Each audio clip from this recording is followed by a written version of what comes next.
ওয়ালাইকুম আসসালাম। ভালো আছেন? ভালো আছি। আপনি জানি কে? হায় আল্লাহ, বিয়ান কি কয়?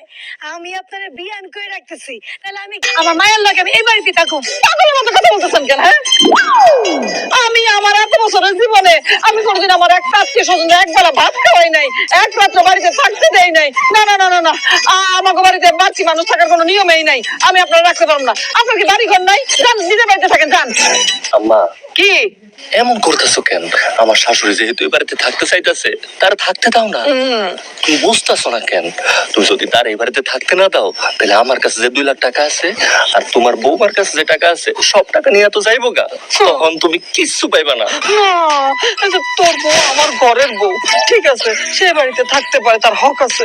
কিন্তু তোর শাশুড়ি, সে আমার বাড়িতে 3 বেলা খাইবো, আমার বিছনায় ঘুমাইবো। আমি আমি পারবো না, আমি আমি আমি থাকতে দিতে পারবো না। না না না না না, পারবো না। পারবেন না তো থাকতে দিতে? তাহলে কোনো সমস্যা নাই। আমার মেয়ের কাছে যে নগদ 4 লক্ষ টাকা আছে, আর আমার মাইয়া সব লয়া আমি চলে যেতেছি। কি কই বিয়ান?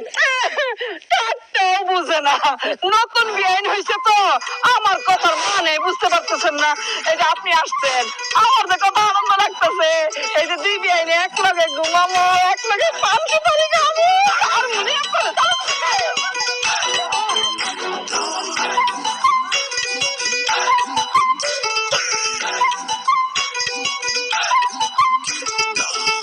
শাশুড়ি আম্মা, আপনার কাছে আমার একটা আবদার আছে।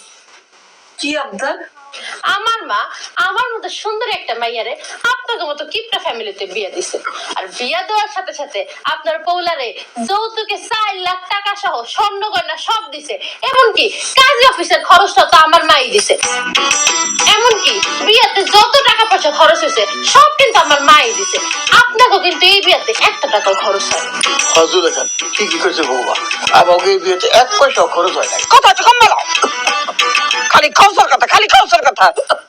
তুমি জানো না, খরচের কথা শুনলে আমার বুকের ভিতর মোচড় দিয়ে ওঠে। ও মা, খরচাপাতি এসব আজে বাজে কথা ছাড়া তোমার আবদারটা কি সেটা বলো। আমার আবদার আবার বেশি বড় না, ছোটই। আমার আম্মারে আপনি নতুন 2টা শাড়ি কিনা দিবেন। ঠিক, তোমার শাড়ি কিনে দিতে যাবো কোন দুঃখে? হ্যাঁ, আমি গত 10 বছরে মাত্র হাতে গোনা 4টা শাড়ি কিনছি, আর আমার 3টা এত সুন্দর সুন্দর মাইয়ার কোনোদিন আমি 2টার বেশি কাপড়ই দেই না, 2-3 বছর মিললে। আর আমার ভিনটারও তো ঠিক মতো আমি কাপড় চোপড়ই দেই না, মানুষের থেকে চাইয়া চিন্তাই পরে। আর তোমার শ্বশুর আব্বারে তাও তো আমি দিতেই চাই না, জোর করে করে কান্দা কিচ্ছে নাই। আর আমি তোমার মায়ের শাড়ি দিতে যাবো কোন দুঃখে? মা, আমার শাশুড়ি তোমার এত কিছু দিছে, বেশি কিছু তো চাই নাই, খালি 2টা শাড়ি চাইছে। তুমি ওনারা 2টা শাড়ি কিনা দাও। শাড়ি তো দূরের কথা, সুতাও কিনে দিতে পারবো না। দেখছিস, তোরে বারবার কইছিলাম এই কিপটা ফ্যামিলির কিপটা পোলার সাথে প্রেমে জড়াইস না, এরে বিয়ে করিস না। আজকে ফলাফল দেখলি, সবার সামনে মুখের উপরে আমার কেমনে করে অপমান করলো। তুমি কোনো টেনশন করো না আম্মা, আমি দেখতেছি। শাশুড়ি আম্মা, আপনি কি আমার মারে 2টা শাড়ি কিনা দিবেন নাকি দিবেন না? প্রশ্নই ওঠে না। দিমুনা দিমুনা দিমুনা। ঠিক আছে আম্মা, তাহলে চলো বাড়ি চলো। এই বাড়িতে আমাকে যত টাকা পয়সা আছে সব নিয়ে বাড়ি চলো, আর বাড়ি যাওয়ার পর এটার আমি তালাক দিব। না চল। না না না না, আম্মা আপনি বহেন। মা, তুমি বুঝতেছো না কেন?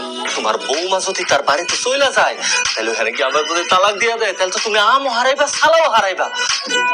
তোমার বৌমার কাছে 4 লাখ টাকা আছে, ওই টাকা তো যাইবই, লগে তুমি কিন্তু তোমার পোলারও হারাইবা। আমি তোমার সাফ সাফ কইয়া দিলাম। জুলেখা, শুধু খেলায় হারাই ওরা 4 লাখ টাকা, তুমি বিয়ানে 2টা শাড়ি কিনে দাও না।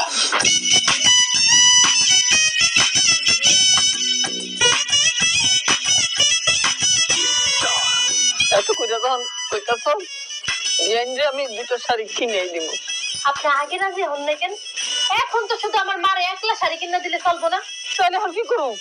এই বাড়িতে যারা যারা থাকে, আমার 3 ননদ, আমার জামাই, আমার শ্বশুর, আপনি সহ সবার লেগে নতুন জামা কাপড় কিনতে হইব। আর এই নতুন জামা কাপড় কেনার টাকা দিব কে? আপনি।